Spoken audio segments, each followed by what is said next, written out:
Բարև ձեզ սիրելի հայրենակիցներ, այսօր արդեն ապրիլի 2-ն է եւ սա արդեն մեր երկրորդ հաղորդումն է։ Այս հաղորդման մեջ բավականին կարևոր հարցեր են կուտակվել քննարկվելու, Հայաստանի շուրջ հետաքրքիր զարգացումներ կան, Հայաստանի թեմայով պետք է բավականին երկար եւ հետաքրքիր խոսենք, քանի որ թեմաները բավականին շատ են, ինչպես նաեւ վերջում կանդրադառնանք նաեւ միջազգային կարևոր հարցերի հայկական կոնտեքստում։ Հիշեցնեմ արագ լայքերի մասին, սիրելի հայրենակիցներ, եւ միանգամից առանց վատնելու ձեր ժամանակը սկսենք կարևորից։ Ըստ Armenpress-ի Եվրոխորհուրդը այսօր կարևոր քննարկումներ է ունեցել։ Ամենամյա զեկույցը, որը որ վերաբերվում է պաշտպանությանը եւ անվտանգությանը, ներառվել է նաեւ Հայաստան։ Ուղղակի այստեղ մի փոքրիկ նյուանս կա, ըստ Armenpress-ի այդ քննարկումները տեղի են ունեցել Եվրոխորհրդի մեջ եւ Եվրոխորհրդի նկարն է զետեղված, այնինչ արդեն ռուսական թարգմանությունների մեջ Եվրոպական խորհրդարան է նշված։ Տարբեր կառույցներ են իրականում Եվրոպական խորհրդարանը եւ Եվրոխորհուրդը։ Իմ պատկերացմամբ ավելի ճիշտ երևի թե Եվրոպական խորհրդարանն է։ Եվրոխորհրդի անդամ է նաեւ Հայաստանը, իսկ Եվրոպական խորհրդարանը վերաբերվում է միայն Եվրոպական երկրների անդամ պետությունների խորհրդարանն է։ Եվ իմ պատկերացմամբ այդ քննարկումը եղել է հենց Եվրոպական խորհրդարանում, այլ ոչ թե Եվրոխորհրդում։ Երևի կճշտեն այս հարցը, բայց այն, որ արդեն վերաբերվել է Հայաստանին, չափազանց կարևոր է, կարևորվել է Հայաստանի համագործակցությունը Եվրոպական միության երկրների հետ անվտանգության հարցերով, այնտեղ խաղաղության հիմնադրամի մասին է հիմնականում խոսքը, Եվրոպական խաղաղության հիմնադրամի մասին է խոսքը, որով Հայաստանը ոչ մահաբեր զենքեր է ստանում Եվրոպական միությունից։ Դրանից բացի Եվրոպական խորհրդարանի падգամավորները ողջունել են Հայաստանի սառեցնելը, հապկում անդամակցության սառեցման մասին է խոսքը, Հայաստանի սառեցրած լինել հապկում գործունեությունը։ Այդ քննարկման մեջ նաև տեղ են գտել հայ ռազմագերիները եւ քաղաքական գերիները, որոնք որ պահվում են Բաքվում, հստակ կոչ է եղել, որպիսի Եվրոպական միության երկրները պատժամիջոցներ սահմանեն այն անձանց նկատմամբ, որոնք որ սպառնալիքներ են հնչեցնում Հայաստանի տարածքային ամբողջականության նկատմամբ Բաքվից։ Նրանց բացի կոչ են անում եվրոպական երկրներին վերանայել Ադրբեջանի հետ էներգետիկ համագործակցությունը եւ նույն ժամանակ այդ փաստաթղթի մեջ նաեւ ողջունվում է հայ-ադրբեջանական խաղաղության գործընթացը եւ հատուկ նաեւ այդտեղ նշվում է, որ այդ գործընթացը պետք է տեղի ունենա Ալմատայի հռչակագրի հիման վրա, այսինքն պետք է հարգվեն երկրների տարածքային ամբողջականությունը։ Իմ պատկերացմամբ, ինչպես արդեն ես նշեցի, այնուամենայնիվ վրիպակ կա, ոչ թե Եվրոպական խորհուրդն է, այլ Եվրոպական խորհրդարանը, Եվրոմիության խորհրդարանը, եւ նաեւ այն եզրահանգմանն եմ ես գալիս, որ դա այդպես է, քանի որ հիմա գիտենք Եվրոպայում ինչպիսի լուրջ քննարկումներ կան անվտանգության հարցերի շուրջ։ Հիշում ենք նաեւ օրեր առաջ Պարուհ Հովհաննիսյանի փոխարտգործ նախարար, եթե չեմ սխալվում, Պարուհ Հովհաննիսյանն էր հայտարարություն անում Հայաստանի Հանրապետության ազգային ժողովում, որ Եվրոպական միության հետ կան նաեւ անվտանգային քննարկող թեմաներ եւ անվտանգային պայմանագրեր եւս կստորագրվեն, այսինքն Հայաստանը ոչ միայն տնտեսական շահեր ունի եւ կապվածություն հիմա Եվրոպական միության հետ, այլ նոր պայմանագրերի մեջ անպայման ներառվում են նաեւ արդեն ռազմական բաղադրիչ անվտանգության ավելացման հարցեր։ Սա շատ կարևոր է եւ սա այն է, ինչի մասին մենք սիրելի հայրենակիցներ արդեն երկար ժամանակ խոսում ենք, ամիսներ խոսում ենք, այն անվտանգային համակարգը, որը որ հիմա ձևավորվում է Եվրոպայում, ես կարծում եմ, որ Հայաստանը անպայման միանշանակ ներառվում է այդ համակարգի մեջ։ Բայց դա չի նշանակում, որ դա միանգամից ՆԱՏՕ-ի նման ինչ-որ կառույց է լինելու, երևի մի փոքր այլ ձև մոտեցում լինի, ինչ-որ պայմանավորվածություններ, պայմանագրերի ֆորմատով ինչ-որ համագործակցություն, բայց այն, որ Հայաստանը արդեն ներգրավում է այդ համագործակցության շրջանակներում եվրոպական երկրների այդ ընդհանուր անվտանգային բազայի մեջ, դա չափազանց կարևոր է։ Անցնենք մնացած ոչ պակաս կարևոր հարցերին։ Գիտենք, որ Գերմանիայի նախագահան Հայաստանից հետո այցելեց արդեն Ադրբեջան, այնտեղ նա հանդիպել է Ադրբեջանի նախագահ Իլհամ Ալիևի հետ, այնտեղ Շտայնմայերը աջակցել է Ադրբեջանի տարածքային ամբողջականությանը, բայց դա արվել է այն համատեքստում, որ հստակ հույս է հայտնել Շտայնմայերը, որ Ադրբեջանը կգնա խաղաղության կնքման, այսինքն Հայաստանի եւ Ադրբեջանի միջեւ ի վերջո կկնքվի խաղաղության պայմանագիրը, հիմնականում Բերլինի կոչը դա է, եւ դա եւս ես կարծում եմ, որ շատ կարեւոր է, չնայած որ այդ հանդիպման ընթացքում նաեւ իրենք կենտրոնացել են երկկողմ հարաբերությունների վրա, Բաքու, Ադրբեջան նաեւ էներգետիկ համագործակցության վրա, կարևորել են Ադրբեջանի աջակցությունը էներգետիկ հարցերի շուրջ, այն բանից հետո երբ որ Ռուսաստանի հետ գիտենք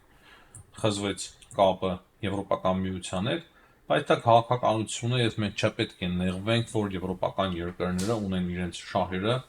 դա շատ բնական է ինչ-որ միտեղ, քանի որ մենք էլ ունենք մեր շահերը եւ մենք էլ պետք է մեր շահերը առաջ տանենք, բայց հստակ է մեկ բան, որ եվրոպական երկրների համար եւ Գերմանիայի համար, Գերմանիայի նման երկրի համար միանշանակ չափազանց մեծ կարևորություն ունի խաղաղությունը եւ այդ բանակցությունների հիմնական մասը ես կարծում եմ, որ եւ հայտարարություններից էլ այդպես է հստակ դուրս գալիս, որ մեծ կարևորություն է տրվում տարածաշրջանային խաղաղությանը եւ պատահական չէ, որ Իլհամ Ալիևն էլ մի քանի հայտարարություններ է արել, նա հայտարարել է, որ այսօր Ադրբեջանի եւ Հայաստանի դիրքերը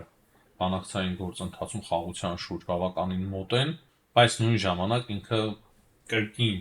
հնչեցրել է իր պահանջները, ասելով, որ եթե Հայաստանը փոխի սահմանադրությունը եւ հրաժարվի Մինսկի խմբից, այսինքն համաձայնվի փակել Մինսկի խումբը,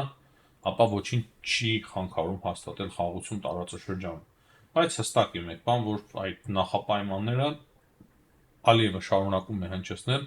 եւ ամենուր հնչեցնում է, հստակ հասկանալով, որ Հայաստանը չի կարող, ուղղակի չի կարող համաձայնվել գնալ սահմանադրության փոփոխման, այսինքն եթե սահմանադրության փոփոխություն տեղի ունենա եւ դա ասի, որ դա Ադրբեջանի պահանջով է տեղի ունեցել, պատկերացնում եք, չէ՞, Հայաստանի նոր իշխանությունները, նոր ասելով 18 թվականի իշխանության եկած ուժը այդ ժամանակ էլ խոսում էր սահմանադրական փոփոխությունների մասին, բայց հիմա կարծես Ալիևը ամեն ինչ անում է, որ այդ սահմանադրական փոփոխությունները տեղի չունենան եւ դրանով իսկ ինքը թույլ չտա, որ խաղաղության պայմանագիր ստորագրվի, այսինքն հստակ հասկանում է ինչ է անում, հստակ անում է ամեն ինչ, որպեսզի Հայաստանում սահմանադրական իրոք սահմանադրության փոփոխություն տեղի չունենա այդ հայտարարություններով։ Այսօր Հայաստանի մասով կա հայտարարություն նաեւ Ռուսաստանի Դաշնությունից, Ռուսաստանի արտգործ նախարարությունից, Ռուսաստանի արտգործ նախարարության հատուկ դեսպան Ռադիոն Միրոշկինը հայտարարել է, որ Ռուսաստանը ողջունում է Հայաստանի հետ փոխգործակցությունը ցանկացած մակարդակով եւ ցանկանում է կարգավորել եւ խորացնել հարաբերությունները Հայաստանի հետ, նաեւ հապկի շրջանակներում։ Նա նաեւ անդրադարձել է Հայաստանին Եվրամիությանը ձգտումներին, այսինքն անդամակցության հարցին, եւ նշել է, որ այդ հարցին գնահատական պետք է տան Հայաստանի քաղաքացիները։ Նա նշել է, որ դա որքանով է համապատասխանում ձեր շահերին, որքանով իրատեսական է Հայաստանի անդամակցությունը Եվրամիությանը եւ նույն ժամանակ նշել է, որ Ռուսաստանը միշտ ընդգծել է, որ մենք մտադիր չենք միջամտել Հայաստանի ներքին գործերին։ Սա շատ լավ է, որ իրենք չեն ցանկանում միջամտել Հայաստանի ներքին գործերին եւ եթե անկեղծ են, երևի թե այս մարդը հատուկ դեսպանը հաց է կերել Պեսկովի հետ մի փոքր ավելի adekvat հայտարարություն է արել, այնուամենայնիվ տարբերվում է բավականին լուրջ ձևով Զախարովայի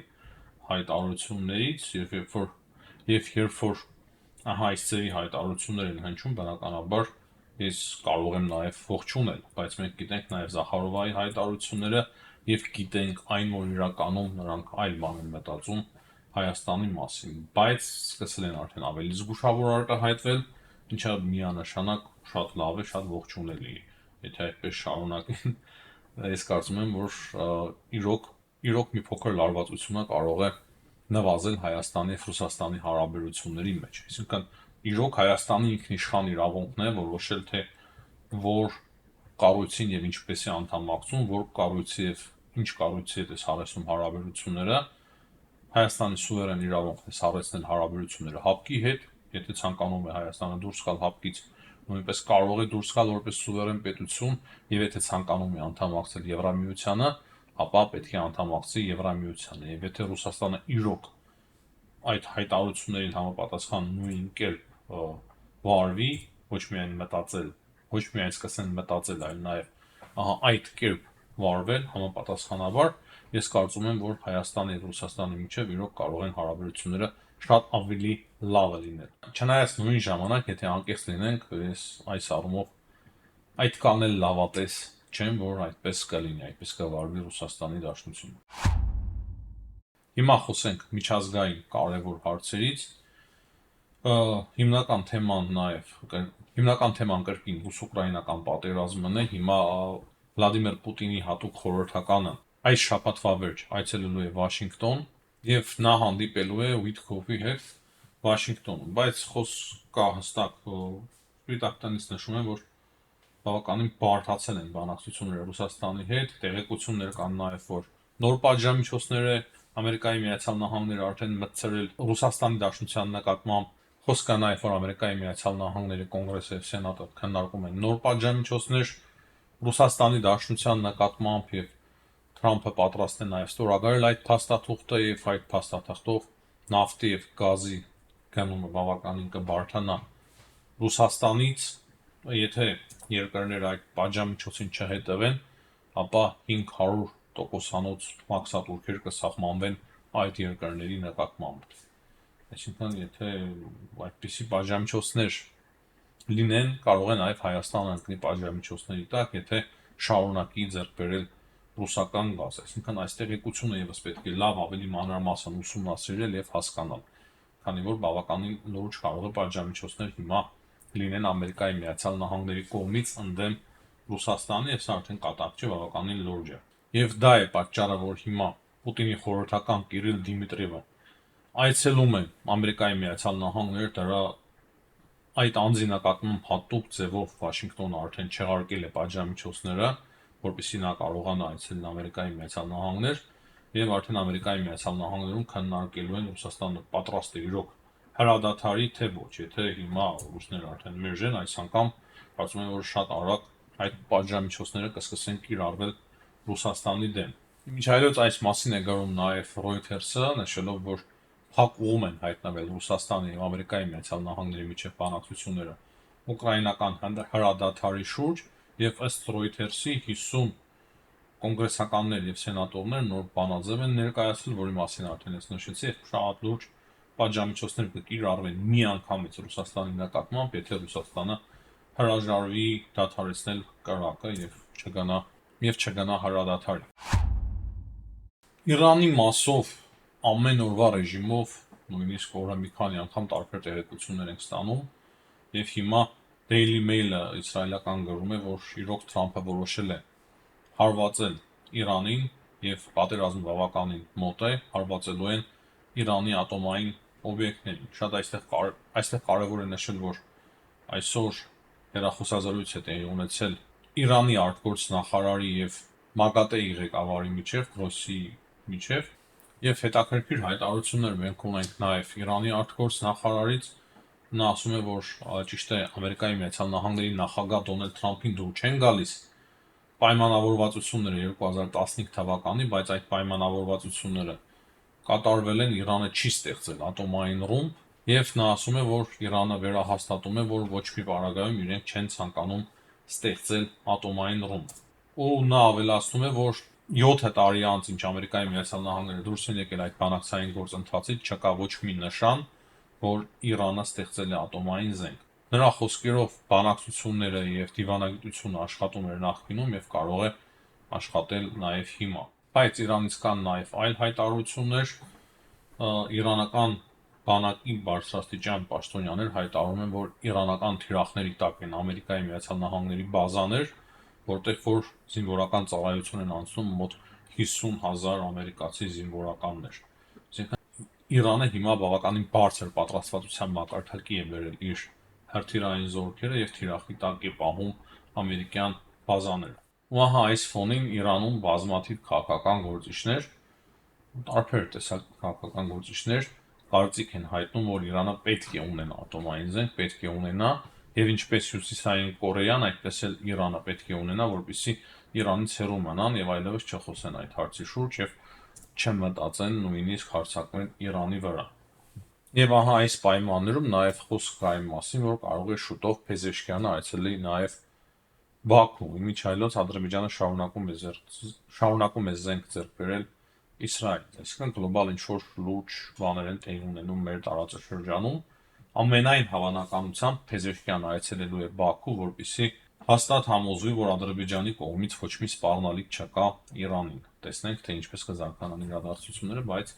ահա այս ձև բավականին լուրջ ձևով տարածաշրջանը եռում է, դեռևս հայտարարությունների մակարդակի վրա է։ Իրանը հստակ ցուցադրում է, որ ուզում է խուսափել պատերազմից, ասում է, որ ատոմային զենք չունեն, չենք էլ ուզում ունենալ, ուզում ենք բանակցել, կողմ ենք բանակցությունների, բայց նույն ժամանակ կան հայտարարություններ զինվորականների կողմից, նաև տարբեր քաղաքական գործիչների կողմից, նաև Այաթոլլահի խորհրդականների կողմից, որ Իրանը պատրաստ է լուրջ հարվածներ հասցնել ամերիկյան բազաներին, 10 ամերիկյան բազա եւ 50,000 ամերիկյան զինվոր նրանց խոսքերով գտնվում են Իրանի հրթիռների թիրախում, այսինքն Իրանը նաև ինչ-որ միտեղ փորձում է սպառնալով պաշտպանվել։ Մի քանի խոսքով անդրադառնանք նաև Թուրքիային։ Թուրքիայում արդեն ֆերմերներն են սկսել բողոքել, ֆերմերները իրենց տրակտորներով են բողոքի ցույց կազմակերպում, դրանից բացի ընդհանուր առմամբ ընդդիմությունը հայտարարել է այսօր, որ առևտուր չեն անելու, կաթվածահար են անելու Թուրքիայում առևտուրը, եւ դա նշանակում է, որ Թուրքիայում իրոք բողոքի ցույցերը շարունակում են, բողոքի ձևերը շարունակվում են, եւ Թուրքիայում այս պահի դրությամբ բողոքի ցույցերը չեն ավարտվել եւ կարող է ապագայում բողոքները ստանան լրիվ այլ տեսք։ Իմ պատկերացմամբ Թուրքիայում բողոքները դեռևս նոր են սկսվում եւ նրանք կարող է